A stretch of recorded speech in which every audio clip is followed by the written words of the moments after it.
Welcome to The Disappearing Mind, a unique podcast helping you find clarity and support along your dementia journey. Now, join National Dementia Trainer and Coach Dawn Platt for an all-new episode. Hello and welcome to the podcast. I'm your host, Dawn Platt, and I'm so happy that you have joined me today. We really try and provide information and conversations that we feel like are going to be helpful to you, to your family, in caring for your loved one, or maybe having dementia yourself. So let's go ahead and get started today on the podcast. I have been doing a little bit of reading and research, one of my favorite things to do. And so sometimes I just like to go back to the basics and kind of review some basic information put out by places like the Alzheimer's Association or Harvard or places like that I find they put out some really good information, basic education that we need to know as families and even as experts in and around dementia. So let's get started. Today, I just want to review the 10 early signs and symptoms of Alzheimer's disease and dementia. And I'm taking this really directly from the Alzheimer's Association. Of course, I'm going to ad lib a little bit, but I think it's really important that we kind of realize and recognize some of the steps. And then later, I'm going to go through what parts of what we might fear as a sign or symptom is probably just part of normal aging. The more I realize I'm not as quick as I used to be, I'm not as sharp as I used to be, I don't recall like I used to. So let's get into it today. So number one, Alzheimer's is a brain disease that causes a slow decline in memory, thinking, and reasoning skills. There are about 10 warning signs that the Alzheimer's Association puts out.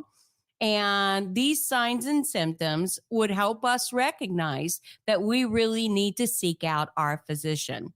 So if you notice any of these symptoms, don't ignore them. Don't be fearful of them. Schedule an appointment with your physician because early diagnosis is going to be hugely important in early treatment. So let's get started.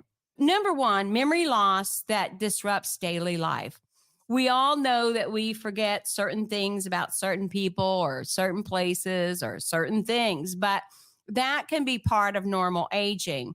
But the Alzheimer's Association really talks about the kind of memory loss that affects our daily life. One of the most common signs of Alzheimer's disease, especially in the early stage, is forgetting recently learned information. So our short-term memory is almost immediately impacted to various degrees. Others include forgetting important dates or events that we normally would have remembered, asking the same questions over and over, and increasingly needing to rely on memory aids such as reminder notes or electronic devices and reminders to help us remember those things that we used to remember automatically. Maybe family members for things that they used to handle on their own. So in other words, maybe family members are having to remind you more about things that you might have been the one who reminded them previously. So this is important. So how does this sign and symptom relate to what we would consider as typical age-related change? Because I think that that's important. I think when I was growing up that we automatically assumed that when you got old, you had all these symptoms of what we might consider ADRD today or dementia. There is a slowing down, but there's quite a difference when you begin to discuss it and unroll it between actual dementia and what is considered to be just normal aging. Typical age-related change in regards to this particular sign and symptoms is sometimes as you age, you forget names or maybe even appointments, but you remember them later or you recall them later. That's the main difference between what the Alzheimer's Association is saying is a early sign or symptom and what would be happening to us as we age. Number two, People experience challenges in planning or solving problems. So, problem solving becomes an issue in early dementia. It's one of the things that people recognize that they're struggling with. Some people living with changes in their memory due to Alzheimer's disease or other dementias may experience changes in their ability to develop and follow a plan or work with numbers. So, those are real common. And I noticed this with people I work with. I also noticed it with my own mother and caregiving for her, that this was unusual for her. So if you're experiencing any of that, this could be a sign or symptom. And they may have trouble following a familiar recipe or keeping track of monthly bills. Maybe they're piling up or you forgot whether you paid it or not. They may have difficulty concentrating and take much longer to do normal things that they used to do before and do it pretty quickly. So, this is challenges in planning or solving problems. Again, I think we have to look at this from what is normal for aging. Our 80-year-old parents are not going to function like they're 60 anymore, but age-related change in regards to these challenges would be something like you make occasional errors when managing finances or household bills, or you occasionally forget you didn't pay the electric bill, so you get a double bill before. I think we've all done that. That's quite different than just completely disregarding that you have those utility bills or routine bills that you have paid literally every month for years. So, number 3, another early sign and symptom that people might begin to notice is difficulty completing familiar tasks. People living with memory challenges from Alzheimer's disease or other dementias often find it hard to complete daily tasks. Sometimes they may have trouble driving to a familiar location, getting lost going to the grocery store or coming home or to the doctor, organizing a grocery list, or remembering the rules of a favorite game that perhaps they have played for years. Now, these are unusual types of symptoms, and they can lead to the fact that you might be having some cognitive changes. In that, what is the typical age related change that we see as we age naturally? And that is occasionally needing help to use the microwave settings on your microwave or to use your remote control, the TV. Goodness knows that remotes have so many buttons now. That can be very difficult, but that is very different than being able to complete familiar tasks that you have done routinely for years. Confusion with time or place. This is occasionally going to happen, but this is the early sign and symptom that I think is the most common, the one we must recognize or might revert to as a family member or friend who's noticing this about someone who we might consider has dementia. So people living with ADRD, which is Alzheimer's disease or dementia, can lose track of dates, seasons, and the passage of time. They may have trouble understanding something if it is not happening immediately. Imagine losing the season or the day of the week. I mean, I think some of that is somewhat normal as we age, but this is more apparent. They're talking about symptoms that are much more apparent. So sometimes they may forget where they are or how they got there. Another kind of key point that you might want to look at. But typically, as we age, this change may come in the form of getting confused about the day of the week, but figuring it out later. I mean, we all kind of have done that, right? Is it Tuesday? Is it Friday? I mean, obviously, that is something. But generally, when we're talking about some of these signs and symptoms that we might want to take a look at, there's going to be more than one. There's going to be a combination of them. Some might be more prevalent than others. Here's the sign and symptom number 5.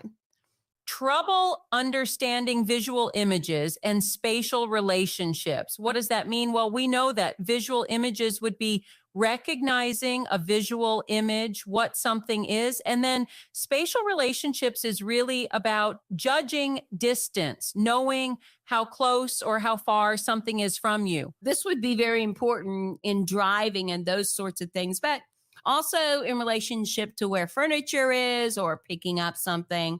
But people living with Alzheimer's disease or other dementias could experience vision changes. It's very common with either AD or other dementias. And this could lead to difficulty with balance or even trouble reading.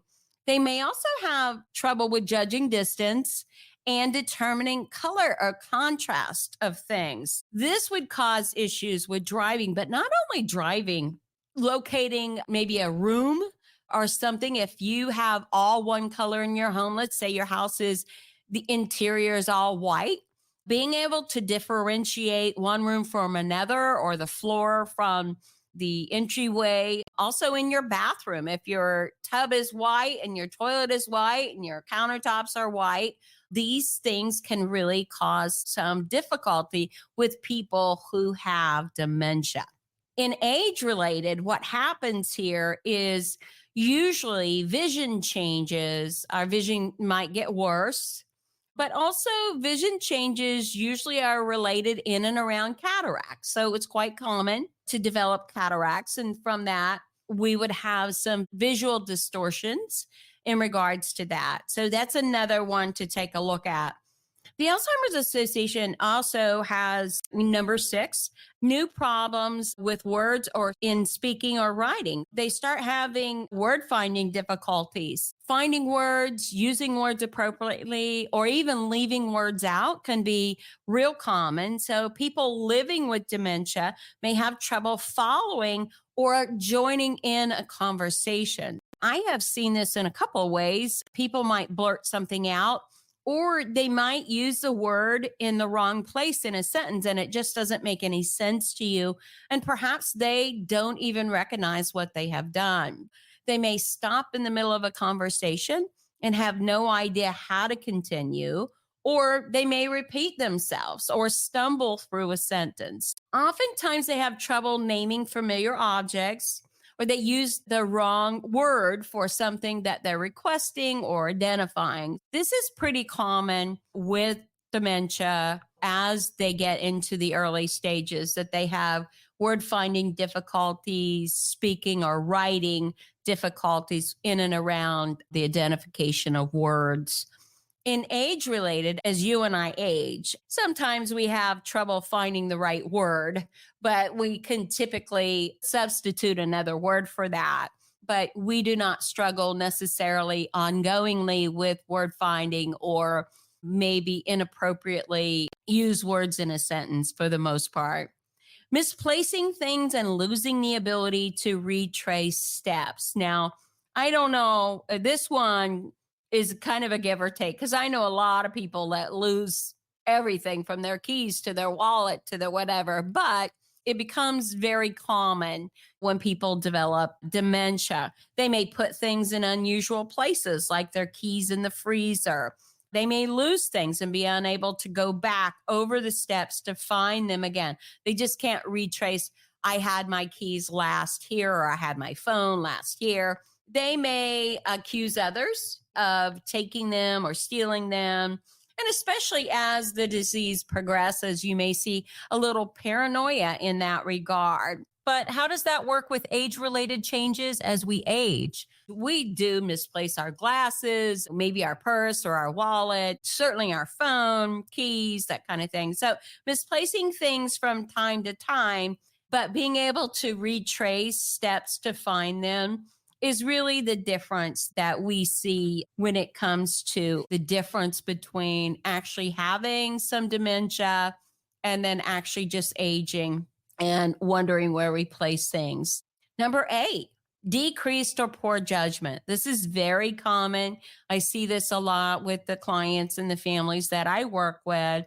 Individuals with dementia may experience changes in their judgment or decision making. For example, they may use poor judgment when dealing with money, or pay less attention to grooming or dressing or keeping themselves clean. They may not realize that they haven't combed their hair or they have the same clothes on for a number of days. They may not be aware of that.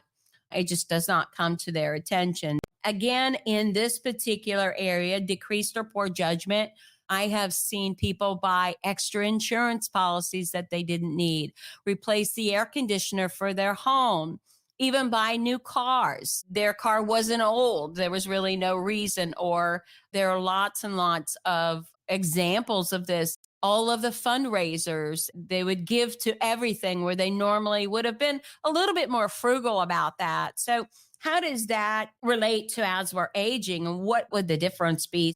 Making bad decisions or mistake once in a while is kind of common as we age, and maybe even before that. So, like neglecting to change the oil in your car or forgetting, I don't know, a dental appointment, those kinds of things, but certainly not buying things over and over and over again. We typically don't see that kind of behavior with just normal aging.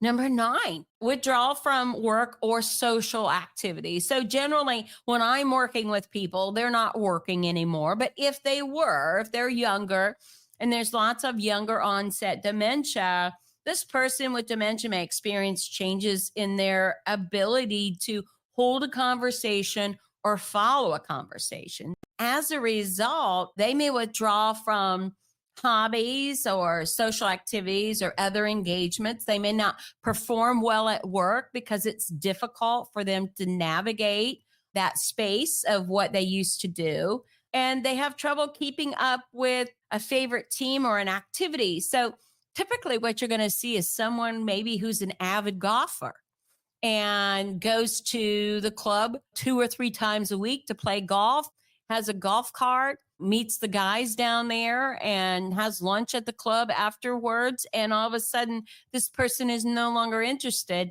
And it's usually because they cannot navigate that space.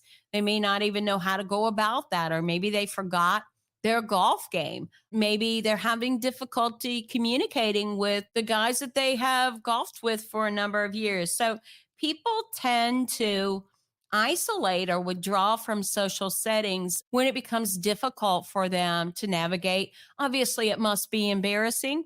And so nobody wants to be embarrassed. We tend to see that. As we age, though, this change impacts us differently. Sometimes we may feel uninterested in social obligations or family gatherings, but typically we're not going to totally withdraw or isolate from that. We just may not do it as often as we used to do. So, big difference between dementia and just normal aging. And then last but not least is changes in mood and personality.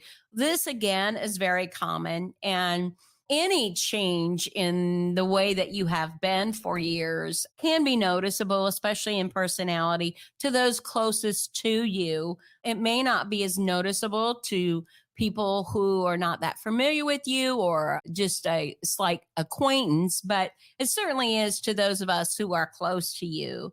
And people with dementia may experience mood and personality changes, and often do. They can become confused, suspicious, perhaps even have some depressed moods. They can become anxious or fearful, and they may easily become upset at home or with friends or with situations outside of their comfort zone. I have literally seen people implode in grocery stores and shopping malls and different places because they just simply can't navigate. Maybe they can't find their car, or they can't understand why they can't get their credit card to work, or whatever the case might be. And this is very difficult for them to process. Oftentimes, they will exhibit behaviors that are out of their normal character because they're coping with things that are becoming overwhelming to them. So, how does that relate to our typical age-related change? We develop some very specific ways of doing things throughout our life. We all do that. And we may become irritable when our routines are disrupted. We like to do things a certain way, and some of us are more adaptable than others. But certainly this is not going to change our whole personality. It may make us a little bit more impatient, that kind of thing, but it's not going to escalate, I don't think, to that degree. That's really, in a nutshell, that's the difference when we really should take a look at what's happening with us or with a loved one or with a friend. Getting checked early is important. And we've talked about that before on the podcast. Early detection means early treatment. And if you notice one or more of these signs in yourself or another person, it can be difficult to know what to do, but it's natural to feel concerned or nervous about discussing these changes with your doctor or with others. But it's really important that you do, because voicing these concerns about your own health might make them seem more real or more needy, but you can, and we'll discuss this in a podcast. There are things that impact your memory, your cognition, that are treatable. None of the diseases there is a cure for, but there are situations that can impact your memory that perhaps are treatable. And so it's really important. Your brain health is significant to your life and is going to make a difference in the quality of life that you live. It's important to get evaluated by the doctor. The doctor can eliminate any of your concerns and alleviate your worries and those of your families if you take the action to figure out what's going on and what is not going on, and then monitor that ongoing as you move forward. It's important to take care of yourself. It's important to know what some of these signs and symptoms are. My whole goal today was just to make you aware of some of these changes. Even some of these things that might be more prevalent for you does not necessarily mean that you have dementia. But what is important is that you value yourself enough to get evaluated and to take care of your own brain health, which is extremely important to quality of life as you and I age. So until next time, this is Dawn Platt. Make it a memorable day. Thank you for joining us for the Disappearing Mind podcast. We hope it's helped you find clarity and support along your journey. Be sure to subscribe to never miss an episode, visit our website to suggest future topics, and share the podcast with friends and family.